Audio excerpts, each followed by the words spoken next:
Di dalam kitab Injil Matius pasal 9 pada ayatnya yang ke-35 hingga ayatnya yang ke-38 dan pasal 10 pada ayat yang pertama dan hingga ayatnya yang keempat, kita belajar dengan sebuah tema tuaian banyak, layanilah dengan kasih. Saudara, kalau kita perhatikan pembacaan firman Tuhan hari ini, kita lihat pada ayatnya yang ke-35 hingga pada ayat yang ke-36 bagaimana Yesus berjalan dari kota ke desa, desa ke kota untuk menyampaikan kebenaran firman. Dia mengajar di berbagai macam tempat. Dan yang Yesus miliki adalah dia memiliki rasa kasih sayang yang luar biasa. Yesus sangat berbelas kasih kepada banyak orang karena keadaan mereka yang lelah. Saudara, kalau kita lihat dalam tafsirannya, saudara, lelah ini kemungkinan besar ada 3 hal yang dimaksud di sini. Lelah karena mereka sudah capek kerja dari pagi sampai malam. Mereka dalam keadaan lapar. Yang kedua, mereka berusaha untuk melakukan sesuatu yang baik, untuk masuk ke dalam kerajaan surga, sekalipun begitu banyak aturan-aturan harus mereka lalui. Dan yang ketiga, karena begitu banyak persoalan mereka yang harus mereka alami dalam kehidupan.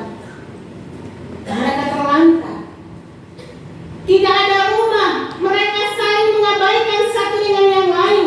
Mereka tinggal bersama saudara, tetapi tidak memperhatikan satu dengan yang lain. Anak, orang tua, suami, istri, masing-masing tidak saling memperhatikan satu dengan yang lain. Untuk itulah saudara, Yesus berbelas kasihan kepada mereka. Dan Yesus bilang kepada para murid, orang-orang seperti inilah yang harus kamu layani. Orang-orang seperti inilah yang harus kamu tolong. Oh no. Untuk itu Yesus bilang kepada murid-muridnya, kamu harus minta kepada yang punya pekerjaan ini supaya berikan kepada kamu pekerja. Tuaian memang banyak, tapi pekerja sedikit. Saudara harus minta kepada Tuhan supaya pekerja datang untuk melayani Tuhan, bukan karena ini ada banyak sekali pekerjaan, tetapi dalam artian bahwa orang-orang yang memberi hidupnya untuk benar-benar melakukan tugas dan tanggung jawab pekerjaan. Karena ada orang punya banyak motivasi yang beda untuk melayani Tuhan. Saudara, kenapa Tuhan bilang panggil orang untuk melayani? Bukan karena Tuhan tidak mampu, tapi Tuhan panggil kita semua supaya mereka bisa melihat bagaimana pentingnya jiwa-jiwa sekaligus ini penghormatan. Supaya ketika saudara dan saya tidak dipanggil oleh Tuhan dalam penghormatan ini, kita harus jaga penghormatan itu dalam pekerjaan kita. Saudara, setelah itu dipanggil, Tuhan ajar mereka. Tuhan panggil 12 orang dari latar belakang yang berbeda-beda. 12 orang yang berbeda-beda pengetahuan. Ada yang sangat rendah pola pemikiran, tetapi ada juga dalam strata pemikiran yang luar biasa. Tapi saudara perhatikan, 4 nama pertama mereka adalah para nelayan. Dan saudara, dari Yesus sendiri punya keluarga juga ada dari nelayan. Dan saudara, karakter dari pekerjaan mereka adalah cukup mempengaruhi sikap mereka dalam pelayanan. Saudara, nelayan adalah orang yang sangat mampu menjaga keseimbangan. Kalau mereka naik perahu atau sampan, orang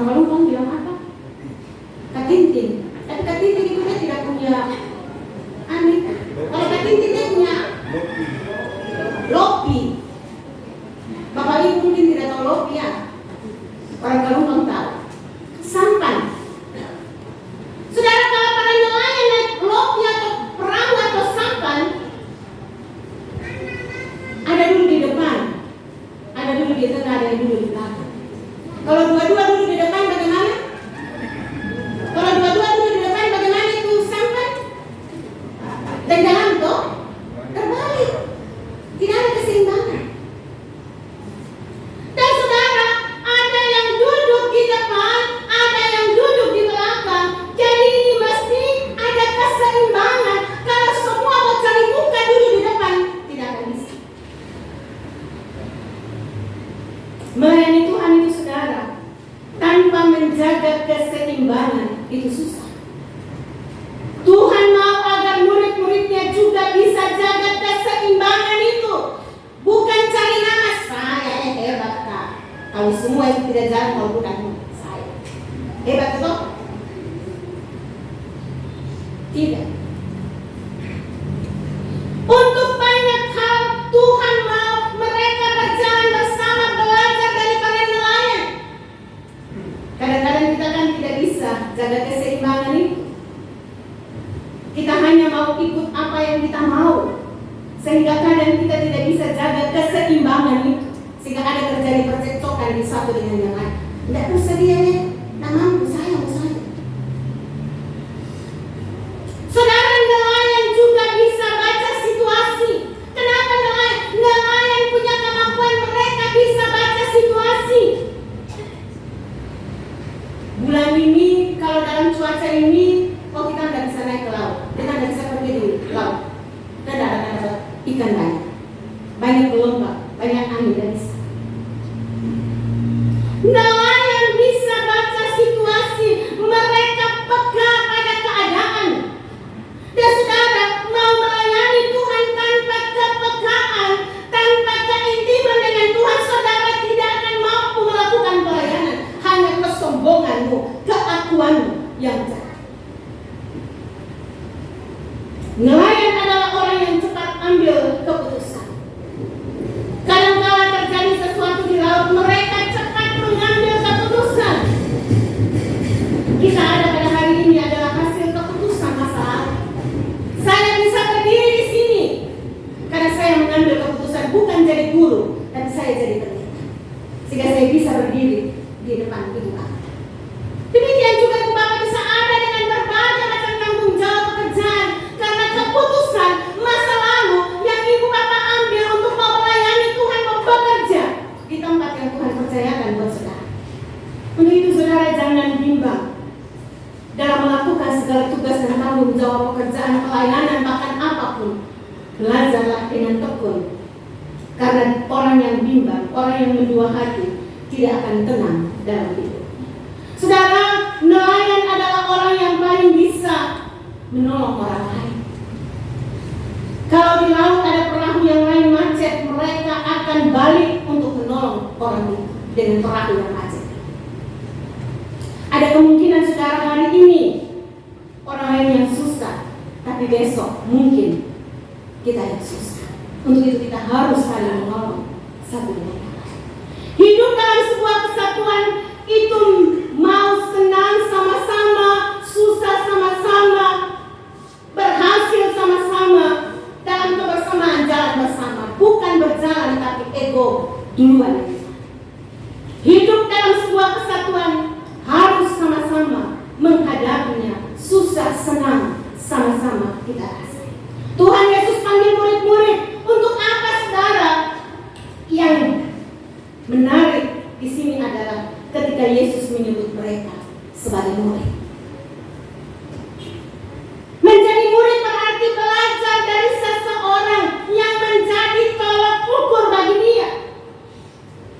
Itu berarti murid-murid belajar dari gurunya, belajar dari Yesus, sifat-sifatnya, cara-caranya akan menjadi bagian dari orang-orang yang belajar sesuatu daripada. Jadi kalau kita mengaku percaya kepada Tuhan, mestinya kita belajar sifat-sifat dari Tuhan itu dalam diri kita. Kalau kita melayani Tuhan, kita harus belajar dari Tuhan Yesus. Tuhan memanggil mereka, dan sekarang Tuhan mengajar mereka. Banyak sekali hal mereka akan pergi untuk menolong sejumlah orang yang menunggu pelayanan dari mereka. Dan belajar itu penting saudara. Belajar berarti ada perubahan tingkah laku dari yang tidak tahu menjadi tahu, dari yang tidak bisa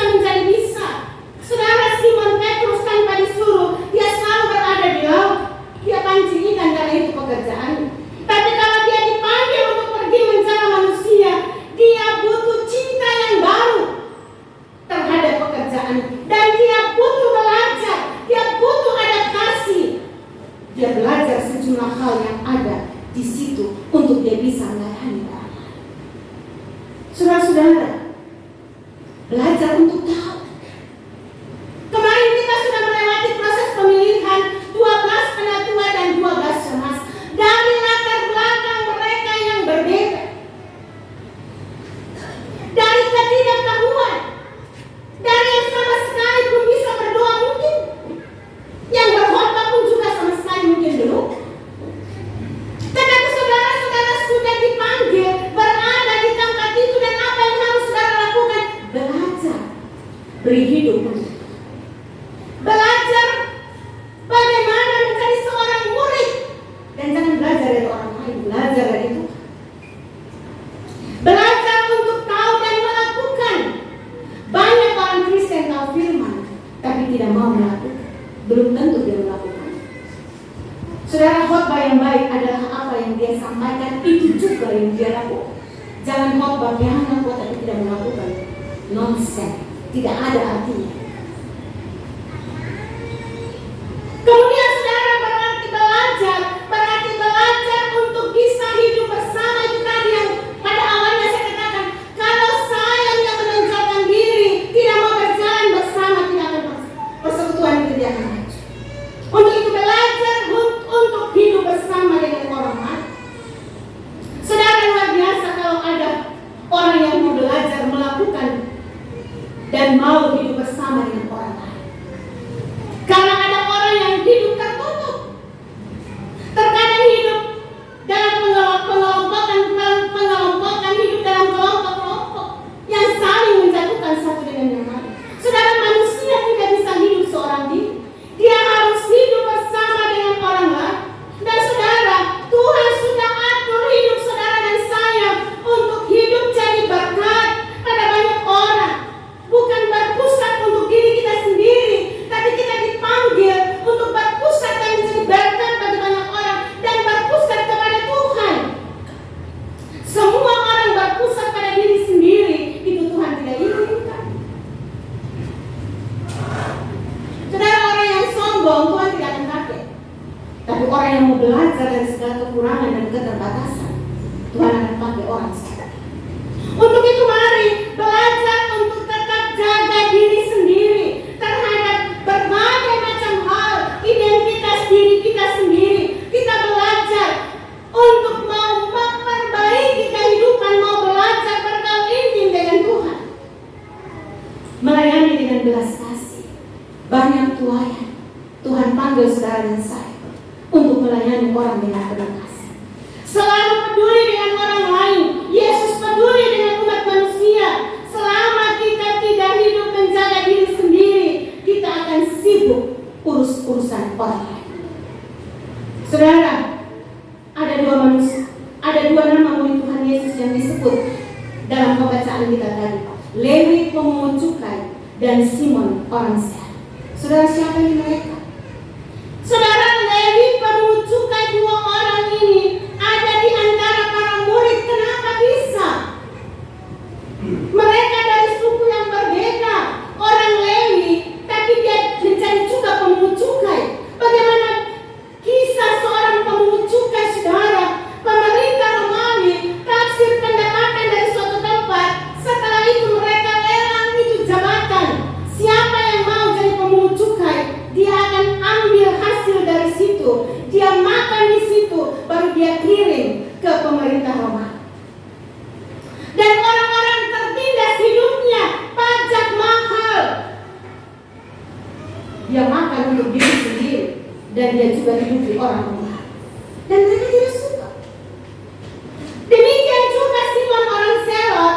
Selot itu saudara sebuah partai politik. Dan dalam sebuah masyarakat Yahudi, dia sangat revolusioner. Dia tidak suka dengan pengajaran dan penjajahan Romawi. Bahkan dia tidak suka juga terhadap pemungut cukai yang suka datang buat rusak masyarakat. Lalu apa yang dilakukan orang Selot ini kalau ketemu dengan pemungut cukai? Saudara, mereka akan berantem, mereka bertolak belakang. Tapi saudara,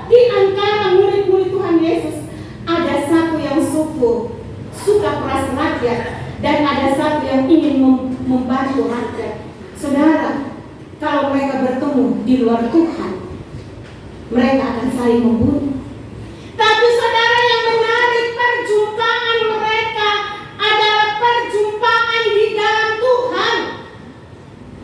Yang tadinya mereka bertolak belakang, mereka bisa bersatu di dalam Tuhan. Saudara, kepentingannya apa sih? Kenapa mereka dipertemukan di situ? Kepentingannya adalah kepentingan kerajaan Allah. Yesus mengajarkan agar mereka memberitakan Injil damai sejahtera, kerajaan surga, lenyapkan segala sakit penyakit. Saudara, ini yang penting untuk kita. Karena ketika Tuhan panggil saudara dan saya, secara khusus Tuhan memanggil para murid, itu berarti dengan karakter yang berbeda, mewakili kita semua. Para murid dengan berbagai macam karakter, suku mereka yang berbeda, itu juga sama dengan kita sebagai majelis Penatuan dan Syomas. Karakter kita yang berbeda-beda mewakili kita untuk belajar mempersembahkan pelayanan yang terbaik untuk kerajaan Allah, bukan untuk saya, karena semua untuk kerajaan. Saudara-saudara yang diberkati Tuhan, itulah hidup para pelayan. Seperti kolak. Di kolak itu kan ada pisang, ada santan, bisa juga ada ubi, ada gula merah. Ketika dinikmati, cita rasanya enak luar biasa. Ya kan? Itulah para murid, itulah kita.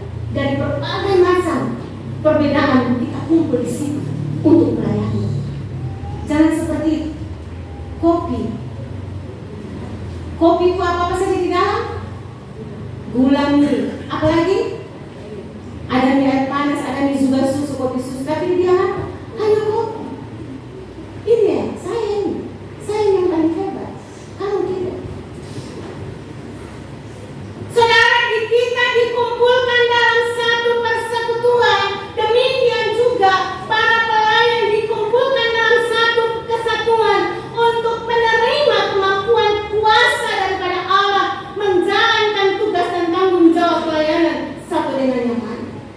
Tidak ada upaya untuk saling menonjolkan diri. Tidak ada upaya yang saling mengatakan saya ini SD kan saya. Kau itu kan SD lama kok. Belakang kok.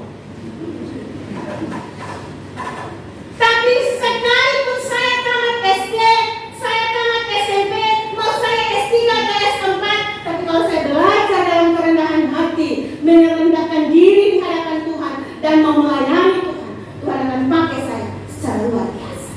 Untuk itu ibu bapak saudara-saudara yang diberkati Tuhan, Tuhan mau supaya jiwa-jiwa yang lelah kita tolong.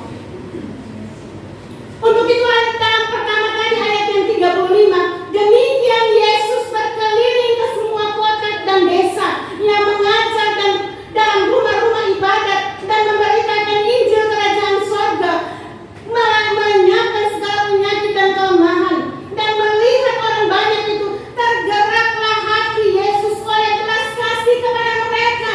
Dan karena itulah Yesus pilih murid-muridnya untuk pergi melayani mereka dengan kasih. Maka kita semua yang sudah terpilih, para penatua, Syamas yang sudah terpilih, berarti Tuhan memakai saudara dari segala kekurangan dan kelemahan, maka berilah hidup dalam segala kekurangan dan kelemahan. Tentu dari 24 orang ini punya banyak kekurangan dan kelemahan. Tapi mari saudara, kita sudah pilih mereka, kita doakan mereka, dan yang sudah terpilih bergumul dengan sukacita kepada Allah, bergumul dengan sungguh-sungguh, bangunkan intiman, mau beri hidup untuk Tuhan pakai. Jangan tidak mau belajar, tidak mau belajar, tidak tahu kalau dia tidak buat rambut, jangan ke saya deh, biar saya baca warta saja. Jangan berprinsip seperti ini. Saya dalam kekuranganku, dalam kelemahanku, Tuhan sudah pilih saya, dan saya mau memberi hidup untuk melayani Tuhan. Tuhan akan pakai, Roh Allah akan memampukanku untuk melakukan pelayanan. Dan orang yang memberi hidupnya dipakai Tuhan, dia akan dipakai secara luar biasa. Tuhan yang banyak dalam jemaat ini banyak, dan Tuhan membutuhkan saudara saya. untuk melakukan pelayanan. Betapa indahnya hidup bersama dengan Tuhan. Tuhan panggil kita untuk melayani Dia dengan segala keterbatasan yang kita miliki. Untuk itu saudara, serahkanlah hidup kepada Tuhan. Bergaul intimlah dengan Tuhan. Ini pekerjaan yang penuh dengan tantangan. Kita diutus di tengah-tengah serigala. Banyak serigala di sini berburu domba. Di depan dia bicara baik, di belakang dia hantam kita. Tapi tidak ada di sini, tidak ada di jemaat kita sudah. Baik-baik semua di kita sudah.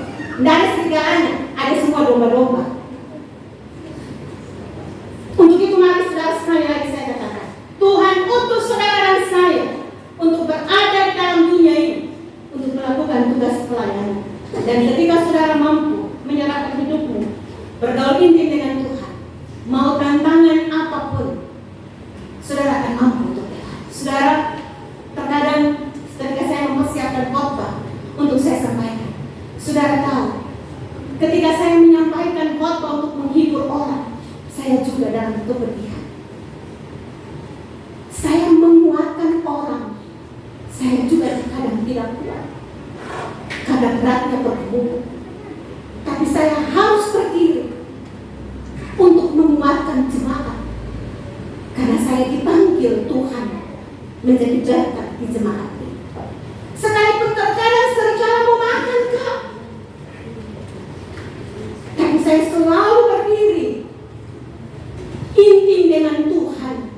Serigala itu dia akan lari. Untuk itu saudara, terkadang saya bilang begini, ketika saya memberitakan firman untuk menguatkan jemaat, saya juga dikuatkan. Karena terkadang saya menjerit. Saya sudah melakukan yang baik, tapi terkadang saya dibicarai di belakang. Tapi disitulah Tuhan memberikan kemampuan, Tuhan memberikan hikmat untuk sanggup berdiri di jemaat dimanapun, untuk kita menjadi berkat di tengah-tengah jemaat. Untuk itu mari Bapak, sekali lagi saya katakan, betapa indahnya menjadi bagian dalam pelayanan bersama dengan Tuhan. Betapa indahnya saudara-saudara sebagai anak-anak Tuhan yang ditempatkan di berbagai macam instansi. Ketika saudara bekerja dengan jujur dan takut akan Tuhan, di situ Tuhan akan pakai secara luar biasa. Terang bercahaya di mana saudara ditempatkan. Untuk itu mari saudara, Tuhan yang banyak, layanilah dengan penuh kasih. Tuhan akan pakai saudara secara luar biasa. Melayani lebih sungguh.